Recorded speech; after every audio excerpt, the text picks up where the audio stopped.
गरीब की रसोई में पालक पनीर। शर्म नहीं आती? कल फिर से रात को इतनी ज्यादा पीकर आ गए थे। देखो, तुम्हें मुझसे ज्यादा बकवास करने की जरूरत नहीं है। अगर महीने 2 महीने में एक बार पी भी लेता हूँ तो क्या हो गया? तुम्हारी वजह से मेरी आधी जिंदगी खराब हो गई। तभी वहाँ पर नेहा आ जाती है। रोशनी जरा इधर आना तो एक बार। जी दीदी आ रही हूँ। रोशनी बाहर आती है और नेहा उसे परेशान होकर कहती है, घर में बिल्कुल भी राशन नहीं है, अब हम क्या करेंगे? रात का खाना कैसे बनाएंगे? मैंने जो तुम्हें पिछले हफ्ते पैसे दिए थे उनमें से हमने कुछ का तो राशन खरीद लिया था, लेकिन क्या कुछ पैसे अभी और बचे हैं? नहीं दीदी, उसमें हमने पापा जी के लिए जो दवाई लानी थी वो ले आए थे। अब तो घर में 1 रुपए नहीं बचा है। समझ नहीं आ रहा है कैसे क्या करेंगे। इनसे भी पैसे नहीं मांग सकती, उन्हें भी वहाँ पर अपना किराया और बाकी खर्च निकालने हैं। इस तरह उनसे पैसे मांगना भी अच्छा नहीं लगता, क्योंकि वो महीने खर्च के लिए हमें पैसे देते हैं और उसमें भी हमारा खर्च नहीं निकलता।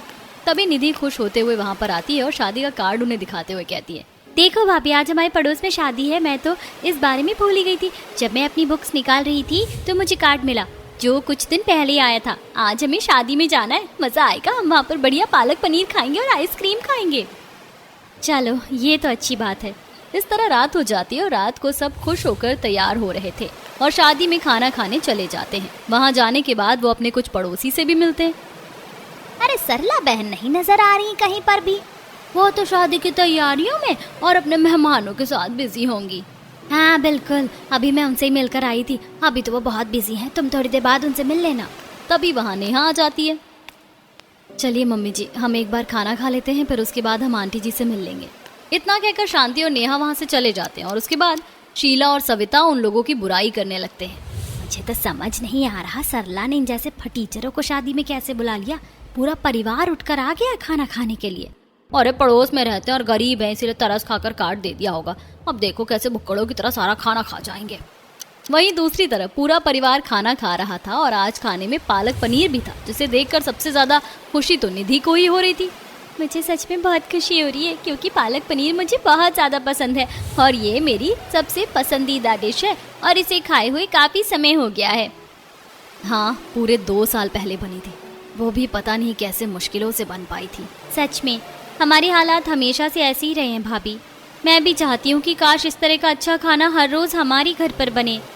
ऐसे अच्छे दिन पता नहीं कब आएंगे जब हमारी रसोई में भी पालक पनीर आएगा। अरे अरे, कोई बात नहीं, आप सब इतना सेंटी मत होइए। अभी तो हम अच्छा खाना खा सकते हैं ना, तो आप सब आराम से खाना खाइए। बेटा, जरा मेरे लिए बूंदी का रायता भी ला दो। पालक पनीर की सब्जी के साथ बूंदी का रायता भी अच्छा लगेगा। आरव रमेश के लिए बूंदी का रायता लेकर आता है और उसके बाद सब आज पेट भरकर खाना खाते हैं, क्योंकि आज उनकी पसंदीदा सब्जी जो थी। मेरा तो पेट भर गया।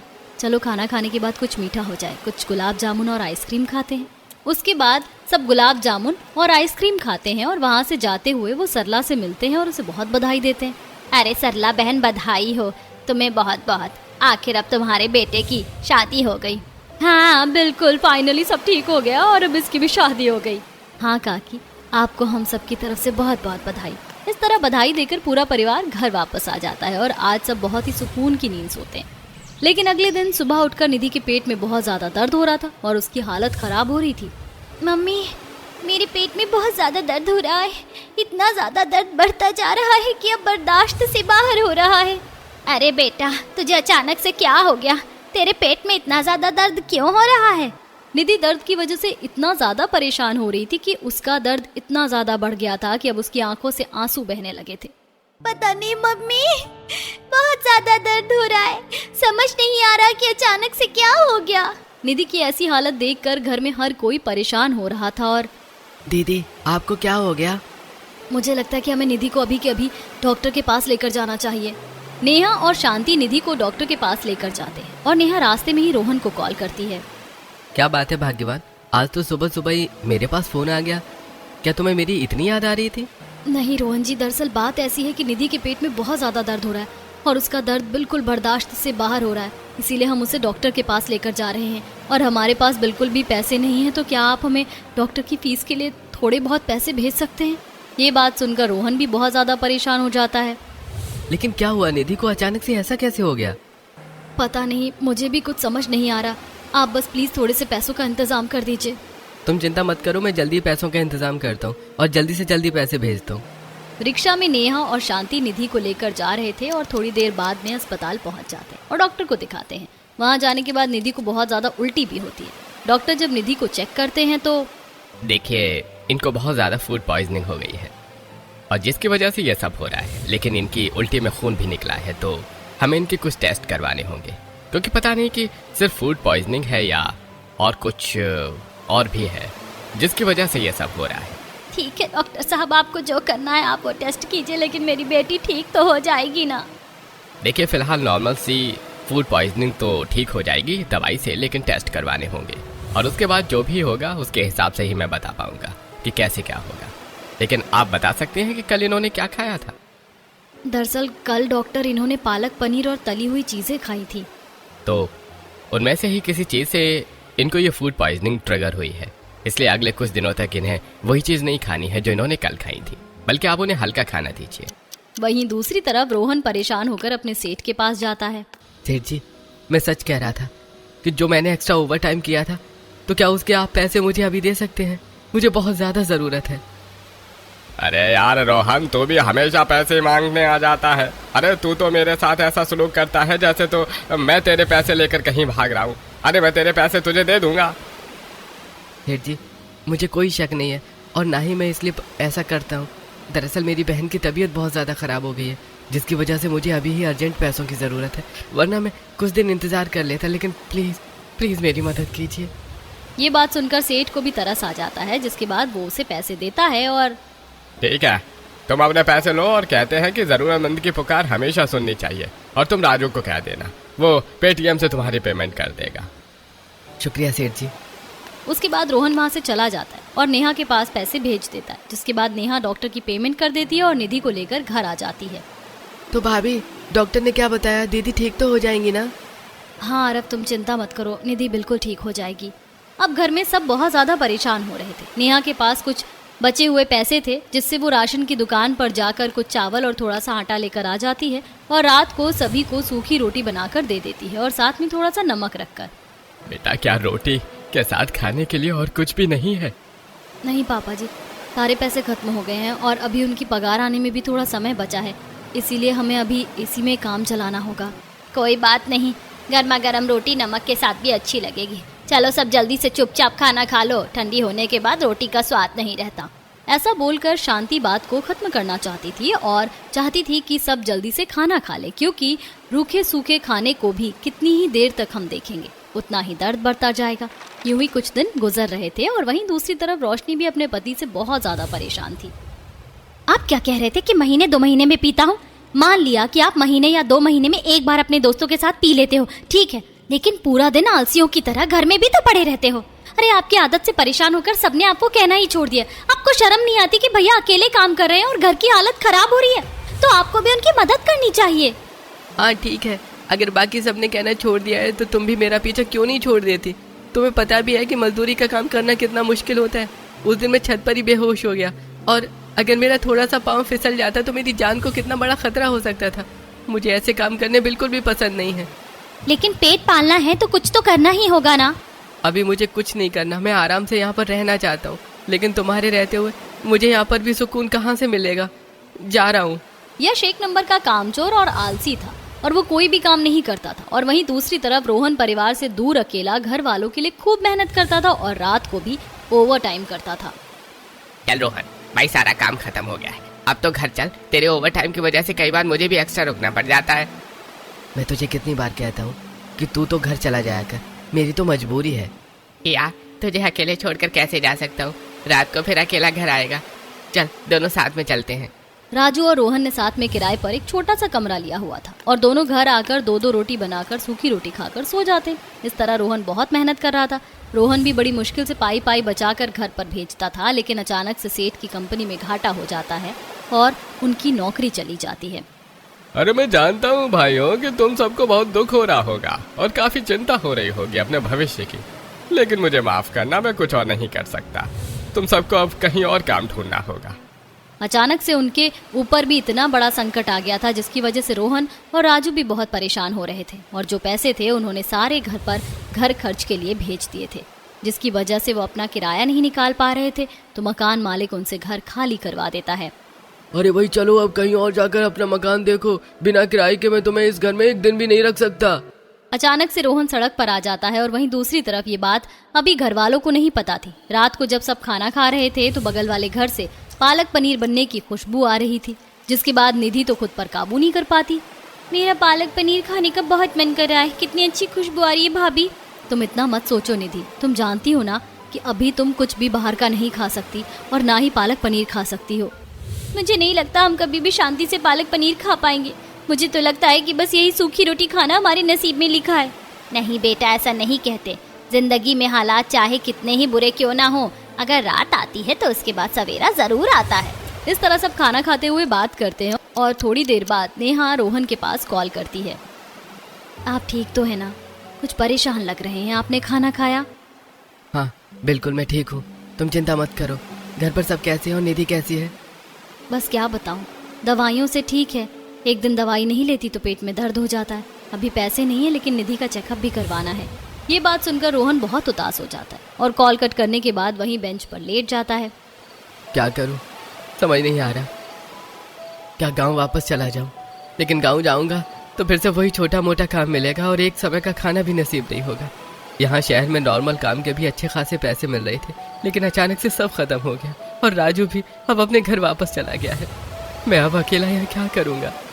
रोहन बहुत ज्यादा परेशान हो गया था और अगले दिन सुबह फिर से वो काम की तलाश में इधर उधर भटक रहा था कि तभी वो एक मोहल्ले में जाता है जहाँ पर उसे पता चलता है कि एक बंगले में एक नौकर की जरूरत है। तो वो जल्दी से पास में एक नल ढूंढकर वहाँ पर अपना मुंह धोता है और हाथ पैर साफ करके अंदर जाता है, जहाँ पर एक बूढ़ा आदमी बैठा हुआ था। तो तुम अच्छे से पौधों का ध्यान रखोगे और साथ में थोड़ी बहुत साफ सफाई का भी काम कर सकते हो?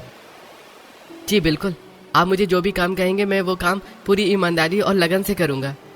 हाँ ठीक है, हम तुम्हें यहाँ रहने के लिए जगह दे सकते हैं। यहाँ पर एक छोटा सा बाहर कुटिया सी बनी है, तुम उसके अंदर रह सकते हो। जी शुक्रिया। आप बता दीजिए कि उसका महीना का किराया कितना होगा, मैं समय पर किराया देने की कोशिश करूँगा। इस बात पर महेंद्र मुस्कुरा देता है और कहता है, चिंता मत करो, वहाँ रहने के तुम्हें पैसे नहीं देने होंगे। जी आपका बहुत बहुत शुक्रिया। इस तरह रोहन खुश हो जाता है और उसके बाद वो अपनी छोटी सी कुटिया में आ जाता है और वहाँ पर आने के बाद वो नेहा को कॉल करके सारी बात बताता है। इतना सब कुछ हो गया और आपने हमें बताया तक नहीं। अब आप ठीक है ना? हाँ मैं बिल्कुल ठीक हूँ, और तुम्हें पता है यहाँ पर मुझे पहले से ज़्यादा पगार मिल रही है और साथ में यहाँ पर खाने पीने का और रहने का खर्च भी नहीं देना होगा। मुझे बहुत खुशी हो रही है, भगवान ने हमारी सुन ली। ऐसा लग रहा है कि अब हमारे हालात ठीक हो सकते हैं। मैं जल्दी ही पैसे जोड़कर भेजूंगा और अब हम निधि का इलाज करवाएंगे। इस तरह सब ठीक होता हुआ नजर आ रहा था और अगले दिन जब रोशनी के साथ निधि बाहर घूमने जा रही थी, चलो थोड़ा सा राशन ले लेते हैं। उसके बाद रोशनी राशन की दुकान पर जाती है और वहाँ से, भैया आप थोड़ा सा आटा और चावल दे दीजिए और साथ में एक नमक और हल्दी का पैकेट भी दे दीजिएगा। वहाँ से राशन लेकर दोनों घर आ रहे थे और रास्ते में निधि को बाजार में अलग अलग चटपटी चीजों के ठेले नजर आ रहे थे, जिसकी वजह से उसका चटपटा खाना खाने का बहुत मन कर रहा था। हर जगह कितना ज्यादा स्वादिष्ट लाजवाब खाना मिल रहा है, मेरा तो ये सब खाने का बहुत मन कर रहा है। लेकिन निधि अभी तुम ये सब नहीं खा सकती, तुम जानती हो ना कि तुम्हारी तबीयत बहुत ज्यादा खराब है। लेकिन भाभी क्या करूं, देखो तो कितनी अच्छी चीजें, गोलगप्पे, मोमोज, रोल भी हैं, सब कुछ कितना अच्छा है। ठीक है हम दूसरे रास्ते से चलते हैं, चलो। दोनों रास्ता बदलते हैं तो वहाँ पर ढाबा आता है जहाँ पर पालक पनीर बनने की बहुत ज्यादा खुशबू आ रही थी और निधि के सामने ही वहाँ पर पालक पनीर बन रहा था, जिसे देखकर तो उसके मुंह में पानी आ जाता है। क्या भाभी आप तो मुझे गलत रास्ते से लेकर आ गई। यहाँ पर तो मेरी सबसे फेवरेट डिश मिल रही है, एकदम बढ़िया पालक पनीर। मेरा खाने का बहुत मन कर रहा है। निधि का पालक पनीर खाने का बहुत मन कर रहा था और वो घर आ जाती है और रात को जब सब खाना खा रहे थे और खाने में सब दाल चावल खा रहे थे, तब निधि इस बारे में जब सबको बताती है तो बस क्या बताऊं कि मेरा पालक पनीर खाने का कितना मन कर रहा था। मैं क्या करूं भगवान जी, मेरा भी पालक पनीर खाने का बहुत मन कर रहा है, लेकिन हमारे हालात ऐसे हैं कि हम खा नहीं सकते। काश हमारी रसोई में भी पालक पनीर बन पाता और मैं भी पालक पनीर खा सकती। एक तो मेरी दोनों बहू पालक पनीर इतना स्वादिष्ट बनाती हैं और ऊपर से हम खा भी नहीं पा रहे हैं। सबका पालक पनीर खाने का बहुत मन कर रहा था क्योंकि हर रोज वही सूखे दाल चावल और रूखी सूखी रोटी खाकर सबका मन भर गया था। यूं ही दिन गुजर रहे थे और कुछ दिन बाद रोहन कॉल करता है। हाँ ये बिल्कुल सुनहरा मौका है, तुम इस बारे में यश से बात कर लेना, पता नहीं वो इस बार मानेगा या नहीं। ठीक है मैं आपको बता दूंगी। नेहा सबको बुलाती है और यश को समझाती है। देखो यश, ये सच में सुनहरा मौका है और तुम्हारे भैया के पास वहाँ पर एक आदमी के काम की जगह है, तो तुम चाहो तो वहाँ पर जाकर काम कर सकते हो। रहना खाना पीना सब वहीं का होगा और ज्यादा कुछ काम भी नहीं करना है। तुम्हारे भैया तुम्हारी काम में मदद कर देंगे। देखिए भाभी, मुझे कोई काम नहीं करना। हाँ, बस तुम आराम से घर में बैठे रहो और हम तुम्हें पूजते रहे। पता नहीं कौन सा मनहूस दिन था जो। शांति को बहुत ज्यादा गुस्सा आ रहा था और वो कुछ ज्यादा गलत ना बोले, इसलिए अपने गुस्से का घूंट वापस पी जाती है और यश गुस्से में उठकर वहाँ से चला जाता है। सच में बड़े बेटे को देखो कितनी मेहनत कर रहा है पूरे परिवार के लिए, और छोटा बेटा सच में कपूत बनता जा रहा है। समझ नहीं आ रहा क्या होगा। अगर ये भी काम कर लेता तो निधि का जल्दी इलाज हो जाता। अगर ऐसा ही है तो मैं उनके पास जाकर काम करूंगी और मैं मेहनत करूंगी। नहीं बेटा, हम तुझे परेशान नहीं करना चाहते और तुझे परेशान होने की जरूरत नहीं है। जिसे काम करना चाहिए वो तो काम करने का नाम नहीं ले रहा। कोई बात नहीं मम्मी जी, यहाँ पर घर का ध्यान रखने के लिए आप सब हैं और वहाँ जाकर मैं मदद करूंगी, क्योंकि यहाँ के घर का किराया भी देना है और बहुत कुछ करना है। तो इतनी महंगाई में एक की कमाई से कुछ नहीं होता। इस तरह नेहा ने मन बना लिया और वो भी अब अगले दिन ट्रेन में बैठकर अपने पति रोहन के पास शहर में पहुंच जाती है और वो उसे रेलवे स्टेशन से लेकर घर आ जाता है। अब बंगले में कुछ दिन रहने के बाद नेहा को सब कुछ समझ आ रहा था। जैसे वो जब उस बूढ़े आदमी के कमरे में खाना देने जा रही थी।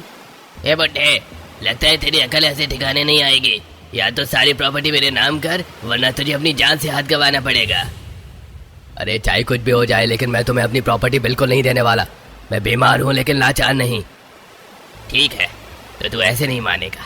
अब मुझे ही कुछ करना होगा। बाहर खड़ी नेहा ये सब सुन रही थी और डर जाती है, और जब उसे बहुत तेज कुछ आवाज आती है तो वो जल्दी से तुरंत कमरे के अंदर जाती है तो देखती है कि मोहन ने नीचे जमीन पर ही वास तोड़ा है।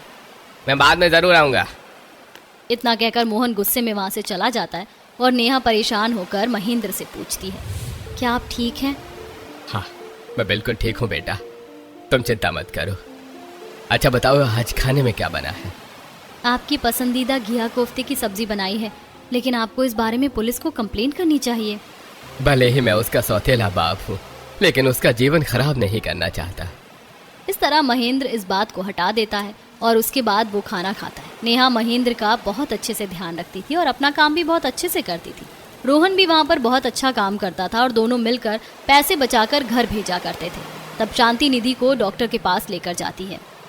देखिए, ज़्यादा खतरे की बात नहीं है, बस उनके गॉल ब्लैडर में पथरी है और उसी का ऑपरेशन करना होगा, इसीलिए ये सब हो रहा है। इसलिए उनका पाचन बहुत ज़्यादा कमज़ोर हो रहा है और इस समय ये लैक्टोज इंटॉलरेंट है, इसीलिए इन्हें कोई भी दूध से बनी हुई चीज़ बिल्कुल भी नहीं देनी। जी शुक्रिया डॉक्टर, आप हमें ऑपरेशन का सारा खर्च बता देना, फिर हम उस हिसाब से ऑपरेशन के बारे में डेट रखवा लेंगे। ये बात सुनने के बाद तो निधि और भी ज़्यादा उदास हो जाती है और यानी अब तुम्हें पालक पनीर बिल्कुल भी नहीं खा पाऊंगी? ऐसा नहीं है निधि कि तुम कभी नहीं खा पाओगी, सिर्फ कुछ समय की बात है और जब ये ऑपरेशन हो जाएगा तो उसके बाद तुम कुछ भी खा सकती हो, इसीलिए तुम ज्यादा चिंता मत करो। वहीं दूसरी तरफ रोहन और नेहा भी ज्यादा मेहनत कर रहे थे ताकि वो निधि के ऑपरेशन के लिए और पैसे जमा कर सके। एक दिन दोनों शाम को बाहर बाजार में घूमने जाते हैं। यहाँ पर हर तरफ कितना ज्यादा जगमग रहता है और रात को भी एकदम दिन जैसा ही लगता है।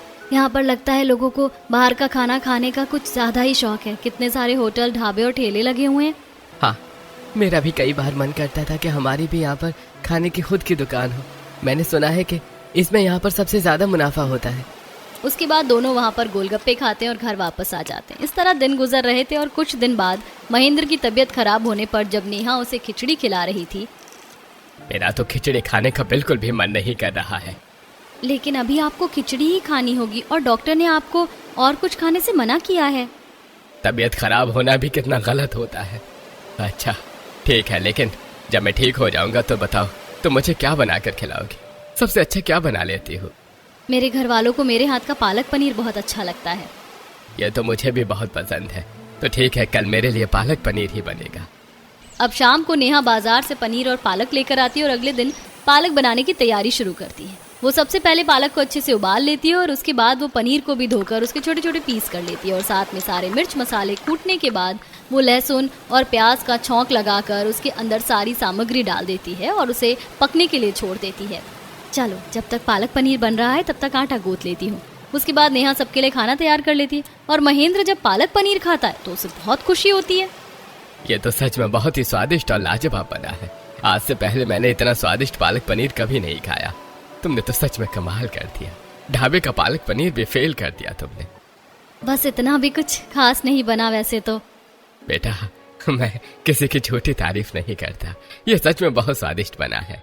इस तरह महेंद्र को नेहा के हाथ का पालक पनीर बहुत स्वादिष्ट लगता है। और फिर थोड़ी देर बाद जब वो खुद खाना खाने बैठती है और वो किसी ख्याल में खो जाती है तो रोहन पूछता है, क्या बात है, तुम क्या सोच रही हो? हम लोग यहाँ पर पालक पनीर खा रहे हैं और हमारा परिवार वहाँ पर कितने समय से पालक पनीर खाने के बारे में सोच रहा है और तरस रहा है। उन्हें एक बार भी पालक पनीर नहीं खिला पाए हम। मेरा ऐसे पालक पनीर अकेले खाने का मन नहीं कर रहा। कोई बात नहीं नेहा, सामने खाना है, इस तरह खाने का अपमान नहीं करते। हम बहुत मेहनत करेंगे और पैसे जोड़कर वहाँ भेजेंगे ताकि वो सभी अपनी पसंद का खाना खा सके, और खासकर पालक पनीर। इस तरह नेहा और रोहन बहुत ज़्यादा मेहनत कर रहे थे और कुछ समय बाद नेहा के दिमाग में आइडिया आता है। इसीलिए वो कुछ दिन बाद रोहन को कहती है, हमारा सिर्फ सुबह का काम ज़्यादा होता है और शाम तक हमारा काम बहुत कम हो जाता है। क्यों ना हम भी कोई ठेला लगाएं और रात को एक्स्ट्रा काम करें, और क्या पता हमारा खाने का काम अच्छा चल जाए। लेकिन तुम तो जानती हो कि कोई भी काम शुरू करने के लिए हमें पैसों की ज़रूरत होगी, और अभी हमें निधि के ऑपरेशन के लिए पैसे जमा करने हैं। ये बात सुनकर नेहा उदास हो जाती है और उनका अभी ये प्लान रुक जाता है। दिन गुजर रहे थे और एक दिन जब नेहा महेंद्र के कमरे में उसे खाना देने जाती है तो देखती है कि महेंद्र बेहोश पड़ा है और उसके मुंह से झाग निकल रहा था। वो बहुत ज़्यादा डर जाती है और जल्दी से महेंद्र को रोहन की मदद से हॉस्पिटल लेकर जाती है। वहीं पर पुलिस वाले रोहन को गिरफ्तार करने आ जाते हैं। अपने ही मालिक को जहर देकर मारने की कोशिश करने के जुर्म में तुम्हें गिरफ्तार किया जाता है। लेकिन ऐसा नहीं है इंस्पेक्टर साहब, हमने ऐसा कुछ भी नहीं किया। लेकिन तुम्हारे पति ने ऐसा किया है और उनके घर वालों को ऐसा शक है, उन्होंने ही केस किया है। इस तरह परिवार पर फिर से भारी संकट आ जाता है। और जब ये बात नेहा घर वालों को बताती है, मुझे तो समझ नहीं आ रहा मम्मी जी मैं क्या करूं, कोई भी मेरी बात पर विश्वास नहीं कर रहा। मैं जानती हूँ कि उन्होंने ऐसा नहीं किया। कोई बात नहीं बेटा, हिम्मत से काम ले, सब ठीक हो जाएगा, हम भी पूरी कोशिश करेंगे। इतना सब कुछ होने के बाद नेहा वकील हायर करती है और उसमें आधे से ज़्यादा पैसे चले जाते हैं और वो रोहन को बाहर निकलवाने की कोशिश कर रही थी, जिसकी वजह से घर में अचानक से भूखमरी हो जाती है और खाने के लिए एक दाना तक नहीं होता। हमारे हालात और भी ज्यादा खराब होते जा रहे हैं। और देखिए हमारा छोटा बेटा है, एकदम निकम्मा कहीं का, कुछ करता ही नहीं है। अरे तुझे शर्म आनी चाहिए। इसे शर्म होती तो ये यहाँ नहीं होता। इसे तो इतनी भी शर्म नहीं है कि इसके भाई के साथ इतना कुछ हो गया और ये जाकर उसकी मदद करने की कोशिश करे। आज जिंदगी में पहली बार यश को बुरा लग रहा था और उसे अपनी गलती का एहसास हो रहा था। सच में मैंने एक भाई होने का कोई फर्ज अदा नहीं किया और ना ही मैं एक अच्छा बेटा बन सका। पूरे परिवार ने 2 दिन से खाना नहीं खाया और अब अचानक से मैं कोई स्थिति भी नहीं सुधार सकता। सब बहुत ज़्यादा परेशान थे और नेहा भी बहुत परेशान हो रही थी। लेकिन तभी एक ट्विस्ट आता है। एक हफ्ते से परेशान होने के बाद जब आखिरकार फाइनली महेंद्र को होश आता है तो वो एक वीडियो पुलिस वालों को देता है जिसमें मोहन छुप कर महेंद्र के जूस में कुछ मिला रहा था और उसे पीने के बाद ही महेंद्र की ये दुर्दशा हुई थी। तो देखा इंस्पेक्टर, अपनी ही असली गुनहगार कौन है। जी बिल्कुल, असली गुनहगार को ही सजा मिलेगी। इस तरह पुलिस वाले रोहन को छोड़ देते हैं और मोहन को गिरफ्तार कर लेते हैं। इस तरह सब ठीक हो जाता है और आखिर में महेंद्र और उसका सगा बेटा अपनी गर्लफ्रेंड के साथ वहां पर आया था और नेहा और रोहन को धन्यवाद करता है। अगर आपने सही समय पर पापा को हॉस्पिटल नहीं ले जाया होता तो पता नहीं क्या हालत हो जाती। आपका बहुत बहुत शुक्रिया। कोई बात नहीं, ये तो हमारा फर्ज बनता है। इसीलिए अब से मैं पूरे घर की जिम्मेदारी आपको और आपके पति को दे रहा हूँ और मैं आपकी पगार भी बढ़ा दूंगा। आपको बस मेरे पापा का और इस घर का अच्छे से ध्यान रखना है। 1 साल बाद मेरी पढ़ाई पूरी हो जाएगी तो मैं यहीं पर आकर अपने पापा के साथ रहूंगा। कोई बात नहीं बेटा, तुझे मेरी इतनी चिंता करने की जरूरत नहीं है। जरूरत है पापा, और वहाँ से पढ़ाई पूरी होने के बाद मैं और पायल दोनों इस घर में रहेंगे। हमें हमारी शादी के लिए आपका आशीर्वाद चाहिए। मेरा आशीर्वाद हमेशा तुम दोनों के साथ है। और पायल बेटा, जरा इसका तुम वहाँ पर ध्यान रखना, कुछ भी परेशानी हो तो मुझे बता देना। जी बिल्कुल। इस तरह सब ठीक हो जाता है और नेहा और रोहन भी अपने पूरे परिवार को वहीं पर बुला लेते हैं और यश भी अब काम करने लगता है। साथ में पैसे जमा करके निधि का भी ऑपरेशन करवा लिया जाता है। फाइनली पूरे घर में अब सब कुछ ठीक हो गया था और सब वहीं बंगले की छोटी सी कुटिया में रह रहे थे। कितना अच्छा है ना कि यहाँ पर ना तो हमें किराया देना पड़ता है और पूरा परिवार एक साथ यहाँ काम कर रहा है। और अब यश भी सुधर गया। तभी यश वहाँ पर सबके लिए आइसक्रीम लेकर आता है। देखो, मैं सबके लिए आइसक्रीम लेकर आया हूँ। किसी ने सही कहा है, अगर बुरे दिन आते हैं तो साथ में अच्छे दिन भी आते हैं। इसलिए जो होता है अच्छे के लिए ही होता है। सब साथ बैठकर आइसक्रीम खाते हैं। कुछ दिन बाद नेहा और रोशनी अपने पूरे परिवार के लिए फिर से पालक पनीर बनाती हैं और इस बार पालक पनीर देखकर निधि की आंखों में आंसू आ जाते हैं। मैंने जिस पालक पनीर का बेसब्री से इंतजार किया, आखिर आज मैं उसे खाने वाली हूँ। सिर्फ तुम नहीं बेटा, हम सब ने भी बहुत बेसब्री से इंतजार किया है। सच में अब मुझसे भी रुका नहीं जा रहा। चलो सब खाना खाते हैं। इस तरह आज पूरा परिवार खुश होकर पालक पनीर खा रहा था और सबके चेहरे पर बहुत ज्यादा खुशी नजर आ रही थी। सच में भाभी, आप बहुत स्वादिष्ट पालक पनीर बनाती हो। मैंने स्कूल में अपने दोस्तों के लंच में पालक पनीर खाया, लेकिन इतना स्वादिष्ट पालक पनीर नहीं था। ठीक है, तो सब खुशी से खाओ। और आज हमने सबके लिए एक्स्ट्रा पालक पनीर बनाया है, तो आप सब और ले सकते हैं। बेटा मुझे तो जरूर दे दो, मेरा बड़ा मन कर रहा है पालक पनीर खाने का। इस तरह परिवार में सब कुछ ठीक हो जाता है और जब निधि का भी ऑपरेशन हो गया था और सारे खर्चे कंट्रोल में हो गए थे, तो अब नेहा कुछ पैसे बचाकर अपना पालक पनीर का ठेला लगाती है। लेकिन कुछ खास ग्राहक नहीं आ रहे थे और कुछ दिन कोशिश करने के बाद जब वो उदास हो जाती है। एक दिन वो उदास होकर काम कर रही थी। क्या बात है बेटा, तुम इतनी उदास क्यों लग रही हो? क्योंकि मैंने अपना खुद का पालक पनीर का बिजनेस शुरू किया था और उसमें पैसे बर्बाद कर दिए, क्योंकि इसमें कोई मुनाफा नहीं हुआ और कोई भी मेरे पास पालक पनीर खाने को आ ही नहीं रहा। मुझे तो लग रहा है कि सिर्फ घर वालों को ही मेरे हाथ का पालक पनीर पसंद है और वो बस ऐसे ही मेरी तारीफ करते हैं। मैं शायद अच्छा नहीं बनाती हूँ। अरे बेटा, जब हम सफलता के रास्ते पर चलते हैं तो हमें बहुत से कांटों से होते हुए गुजरना पड़ता है और तुम तो शुरुआत में ही डर गई। तुम्हें सबसे पहले कम दाम में और बहुत सारी अलग अलग तकनीक अपना कर पालक पनीर बेचना होगा और जब ग्राहक ज्यादा तुम्हें जान जाएंगे उसके बाद ही तुम्हारा असली बिजनेस शुरू होगा। तुम अपने पालक पनीर के साथ बहुत सारी वैरायटी दे दो, जैसे कि सिर्फ रोटी नहीं, चावल और मान हो गया, बूंदी का रायता और साथ में और भी वैरायटी दो, तभी तो तुम्हारे ग्राहक तुम्हारे पास आएगा। महेंद्र की ये सब बातें नेहा के दिल में घर कर जाती हैं और अब वो फिर से मेहनत करने के लिए तैयार हो जाती है। इस बार वो शाम को ठेला लगाती है और काफी सस्ते में वो पालक पनीर बेच रही थी।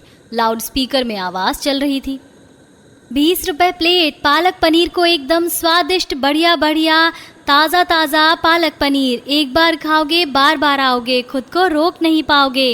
इस तरह नेहा फिर से मेहनत करती है और उसके ठेले पर एक ग्राहक आता है। बहन जी, जरा 1 प्लेट पालक पनीर दे देना। ग्राहक पालक पनीर खाता है और पेट भर खाना खा लेता है। अरे सच कहूँ तो मेरे पास ज्यादा पैसे नहीं थे और बहुत जगह खाना खाने का सोचा, लेकिन कहीं पर भी नहीं खा सका क्योंकि बहुत महंगाई है। लेकिन आपकी वजह से मैं पेट भर खाना भी खा सका और खाना सच में बहुत स्वादिष्ट था। शायद ऐसा स्वादिष्ट खाना मैंने बहुत बरसों के बाद खाया होगा। ये बात नेहा के दिल को छू जाती है और इस बात से नेहा और ज्यादा प्रेरित हो जाती है। और घर आने के बाद, क्या बात है बहू, आज तो तुम बहुत खुश नजर आ रही हो। नेहा सारी बात बताती है। तो मैंने सोचा है मम्मी जी कि मैं सिर्फ प्रॉफिट कमाने के लिए ही ठेला नहीं लगाऊंगी। एक समय था हमें जब पेट भरकर खाना नहीं मिल रहा था और सिर्फ रूखा सूखा खा रहे थे, लेकिन अब मैं भी सबकी मदद करना चाहती हूँ। हमेशा मेरा दाम कम रहेगा ताकि गरीब लोग भी खाना खा सके। दीदी, आपने तो सच में दिल जीत लिया। आपका पालक पनीर भी बहुत अच्छा है और आप भी बहुत अच्छी हो भाभी। इस तरह सब खुश हो जाते हैं और नेहा अब सिर्फ पैसे कमाने के लिए नहीं बल्कि गरीब लोगों का भी पेट भरने के लिए पालक पनीर बेचना शुरू करती है।